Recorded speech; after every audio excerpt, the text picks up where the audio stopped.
Hey guys, I'm currently 24 weeks pregnant, and in this video I'm going to be filling you guys in on my diagnosis with gestational diabetes. It will include everything from my diet, what I use to test, and what I take for it. So stay tuned. If you are new to my channel, my name is Ellen. I am super excited to have you guys here. My husband and I vlog our pregnancy journey, so welcome. Before we get started, please subscribe, like the video, comment, also follow me on Instagram, and let's get started. So this journey has not been what I expected at all. In the beginning, up until about 8 weeks, I thought I was having a great pregnancy, and I thought I was gonna have a very easy pregnancy, and boy, was I wrong. I started getting really bad nausea at around 9 weeks. Then my sciatica pain started getting really intense. And then a few weeks later, at 12 weeks, bam, I got diagnosed with gestational diabetes. So most pregnant women get the glucose tolerance test around 24 to 28 weeks. But for me, because I have a history of diabetes in my family, I have also always been pre-diabetic. My hemoglobin A1C have always been around 5.6, 5.7. So I actually had to take the test at 12 weeks. So I go in to do the test. It's not the greatest feeling in the world. A lot of people talk really bad about the drink, but it was actually not that bad for me. It just tasted like a Fanta. So for those of you that don't know what this drink is all about, you go into your doctor's office, they give you this sugary drink, they make sure you drink this entire bottle, and you wait an hour. And after an hour, they draw your blood and they test your blood sugar level. So that's basically what the 1 hour glucose tolerance test is. The result needs to be less than 135. So a few days later, I get the results, and it's 235.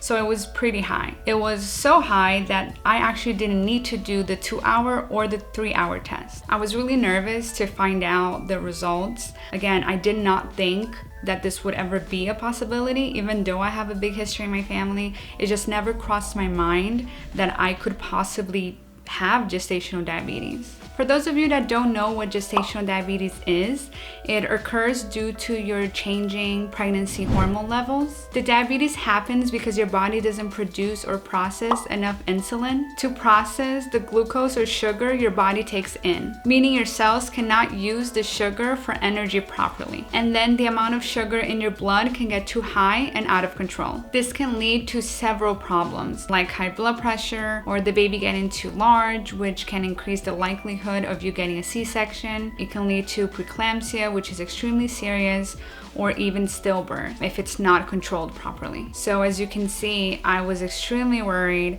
very scared. The next step was to have a consultation with the diabetic counselor. So if any of you have gestational diabetes, you guys know that the first thing they do is put you on this really strict diet. You have a certain amount of carbs that you can eat in a day and a certain amount of sugar that you can eat in a day. It was one of the saddest appointments I ever had. So just so you guys can have an idea, 15 grams of carbs, which equals 1 serving of carbs, is basically 1 piece of toast.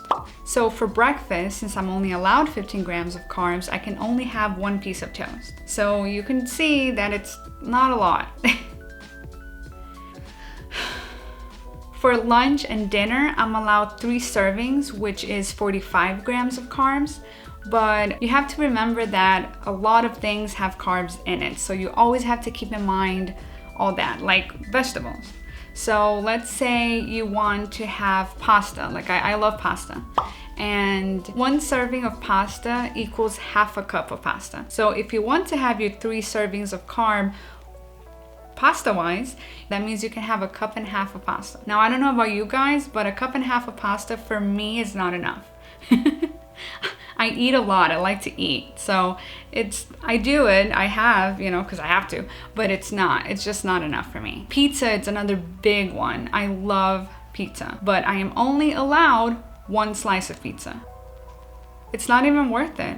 I mean, I eat like 3 to 4 slices. I don't know about you guys. Let me know in the comments how much pizza you guys can eat, but I can eat 3 or 4 slices easily. So 1 slice of pizza is just not enough. So for me, it's not even worth it. So I just don't even have pizza. As far as sugar goes, it has to be less than 6 grams of sugar. So goodbye, sweets. When they told me that I had to stick to this really strict diet, I had to test my glucose. I believe at that time it was 4 times a day. Basically pricking my finger to test 4 times a day. But because my mom is diabetic, I knew about this little sensor right here that you put in your arm, and it lasts for 14 days and you don't have to prick your fingers.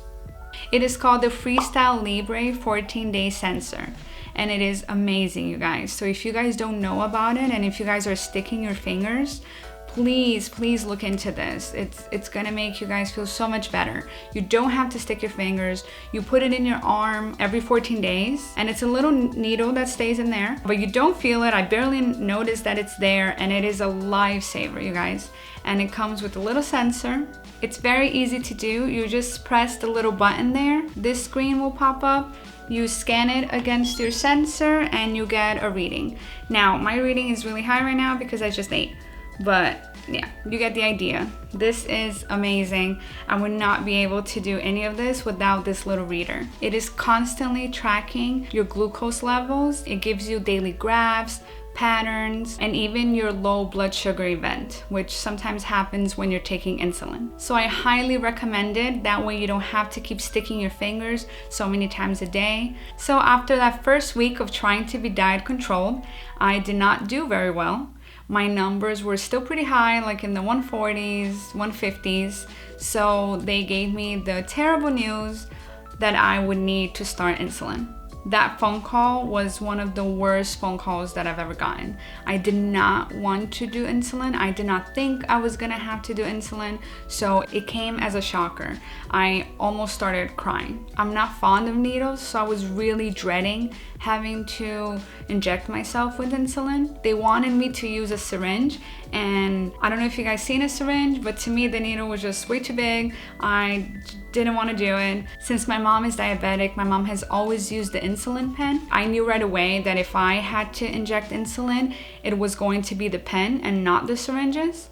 So that's what I got. The Humulin Quick Pen, I highly recommend it. So if you guys could look into maybe doing the pen for yourselves, it is so worth it because it's way easier to use. The needle is much smaller, and it's a lifesaver. So after being told that I have to start insulin, they also told me that I have to start tracking my glucose levels 7 times a day. I mean, that's a lot, you guys. So thank God for my little Freestyle reader because I could not do it without it. I mean, imagine pricking my fingers 7 times a day. A lot of women do it, but if you could avoid it, it would be the best. Another thing that I like about the reader is that I don't only track my glucose levels 7 times a day, I actually do more because I do have low blood glucose events. Sometimes that's normal when you're taking insulin. So I'm gonna give you guys a pro tip. And this is something that they did not tell me. I didn't know that I was gonna have some low glucose events. It does not feel good. You get lightheaded, dizzy. I start sweating. You feel like you're gonna faint. It is not a good feeling at all. So a huge pro tip for you guys, get the glucose tablets, as you can see here. Either that or always have orange juice with you guys, because it's very easy to raise your glucose level. So if you see that it's low, if you see you're not feeling well, just have a sip of orange juice, take 1 or 2 glucose tablets. Of course, ask your doctor and make sure it's okay. And again, another lifesaver. So with testing 7 times a day, they provide me a chart that I have to fill out, and I have to send it to them every Sunday. So they're always on top of my numbers, and they can adjust the insulin if needed. So having gestational diabetes has really been the worst part of my pregnancy. I mean, I'm pregnant. I have so many cravings. I mean, every day I crave something new, and it's so hard craving when you can't have anything. Or at least you can't have your cravings, because the things that I crave are things that I have to stay away from, like Chinese food or desserts, pizza, a lot of pizza, not just one slice. Hot Cheetos. Oh, hot Cheetos is another thing. Oh my God. I always crave hot Cheetos. Just basically things that I cannot eat. So it's a constant struggle. Some days get really hard. The worst part is that I still spike sometimes. Even on the diet, I still have readings of 130, 140, 150 sometimes. And it's super scary because, you know, we want to put our baby's health first. That's That is our main priority. And I would never want to do anything to harm my baby. And having these spikes are a bit scary because I'm constantly worrying if my baby's okay, if I'm harming my child. It's such a tough thing to go through. And I don't know about you guys, but it's tempting. Like, food is always there. You're hanging around friends and family and everybody's eating what they want. And sometimes it gets really tough and you want to give in to those cravings. You always have to remind yourself this is not just you. You have to take care of your baby. And we already have a lot of things that we worry about with pregnancy in general without having gestational diabetes, because on top of the gestational diabetes, I still have all the regular pregnancy symptoms. So it's extremely tough. It is all worth it once he or she is in my arms. Always think about your baby and you'll be fine. So there are a few things that will help with the gestational diabetes, like drinking a lot of water, because I did not think I had to drink this much water, and sometimes even that gets tough. But yes, drink a lot of water, exercise, might do some swimming, which helps a lot, and staying on top of the diet. And if you are taking medication or insulin, sticking to that and just making sure your numbers are as controlled as possible. But as long as you're doing everything that you should be doing, then you shouldn't feel guilty or bad about it. If you were diagnosed with gestational diabetes, please leave me a comment. I want to know your journey. I want to know how it is for you. Are you taking medications? Are you diet controlled? How are you feeling? If you were recently diagnosed with gestational diabetes, or you think you have gestational diabetes, I want you to know that it's okay. It's gonna be fine. Don't stress so much. You're gonna be okay. I've been doing this since I was 12 weeks. I'm 24 weeks now, and as hard as it is, I'm not gonna lie to you, it's not gonna be easy, but it is manageable and it will be okay. You will be fine. And like I said, just think about your baby. Once your baby's here, it was all worth it. Most women, once they deliver, they go back to normal. So I hope that that happens to me, and I hope that it happens to you as well. If you are someone who had gestational diabetes and it did go away after delivering, or it didn't go away after delivering, please leave me a comment. I want to know how it is for you. I really hope that you guys learned from this video. Thank you guys for watching. Thank you guys for sticking with me. I'll see you guys next time.